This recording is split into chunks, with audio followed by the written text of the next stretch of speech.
around what age did you all like sign your first record deal? Like, what age were you when you signed your first deal? I think I was 22 or 3. You remember the label? I think the first label was Witch. It was called Witch. And I was with the Dantel. It wasn't called. They were called Condors, I think, something like that at the time. But that name wasn't really conducive. When we signed the contract, we changed it to the Dantels. And the first songs I wrote was like Lonely Boy and just a few others I can't think of right now. But I was about 23 at the time. And when you signed that deal, like, what was the first thing that popped in your mind? First thing was the excitement. Wow, we got a contract, and we're going to be big stars, you know. And then we're reading, so you don't really know what you're reading because you don't have a lawyer. You know, the owners, they see how young and dumb you are, so they writing the contract, you know, that benefits them. And so, but we were excited because, you know, we've been trying to get a contract for a year or so, a few years, you know, so we were excited. Okay. And Uncle Thomas, like, It's basically the same thing. same thing. You see, first time I found I was like 18, and we were with Bombay. It's all on there. In other words, I was like 18. And like Willie was explaining, the fact that we weren't looking at the legal aspect of it. We were excited to be signed up with somebody that we thought was going to promote us and all. And going back, you know, now to look back now, so I said, each copy of record sale you get 1.5 cents. And as you get older, you say, how's 4 guys gonna split a penny in half? You know, we had no knowledge of the business end. Right. But we just knew that you didn't make no money anyway off of record sales. You got it and perform, that's what made your money. Just like I was telling you before, that was times we did a weekend show, we made $15 each. Hey, back in them days, that's pretty good. Okay? But the record companies were strictly for themselves. Okay, I don't care what label you got on, then too, you didn't realize you signed your name over it. The record company owns you. I can get rid of you and put somebody else in your place. Okay? Yeah, we found out later that it's on the contract. Okay, we spent $2,400 On you. On you, so you're not gonna get anything till we retrieve this money.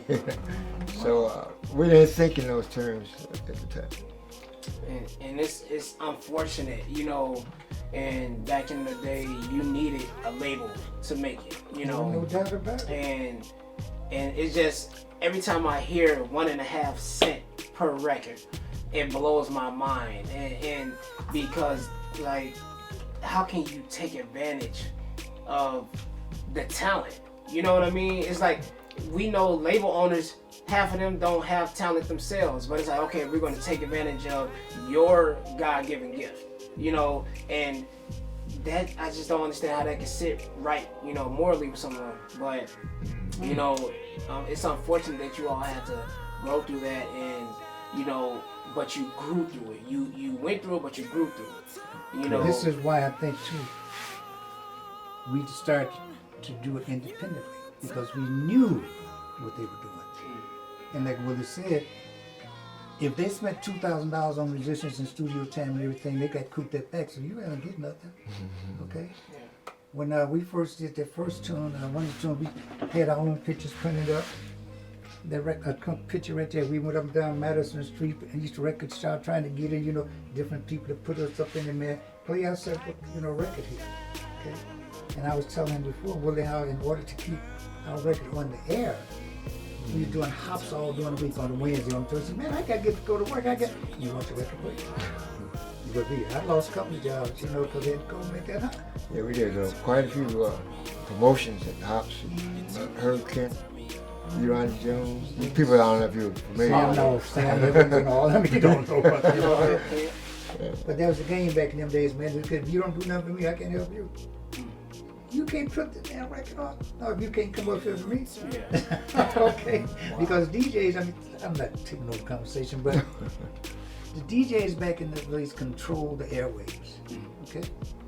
If you want your records played, I need you at this club because I'm making my money at this club. I'm throwing this set. So in order for you to be heard, I want you to show up. People come to the set because they heard. And see, back in them days, they y'all called the lip syncing. Now we call it pantomime. Okay, they just put your record on, you can go through the motion. I haven't checked before. I was off work to do this. I get one back to Wow. Well, in actuality, though, Tom, you do have to do some promotion to get exposed. You know what I'm saying? So it was part of the promotion at the time, so people could see you. Yeah, get out there, and we knew that. But we didn't feel as though we was being taken advantage of because we knew what it took. Yeah. Okay. Just hoping that one day they might catch on. Okay, because see, back in those, I don't know if they got it today. You remember when they had the Billboard magazines? Yeah. Oh yeah. Yeah. You just wanting to make the list. Yeah, the chart. Okay, right. Okay. Wow. But Another thing we didn't realize was what I've learned later as we were going through the years at that time that you start out like locally, regionally, then nationally, and then worldly. If you want to use that word, as far as promoting the record. with distributor too. You're right, and distributors.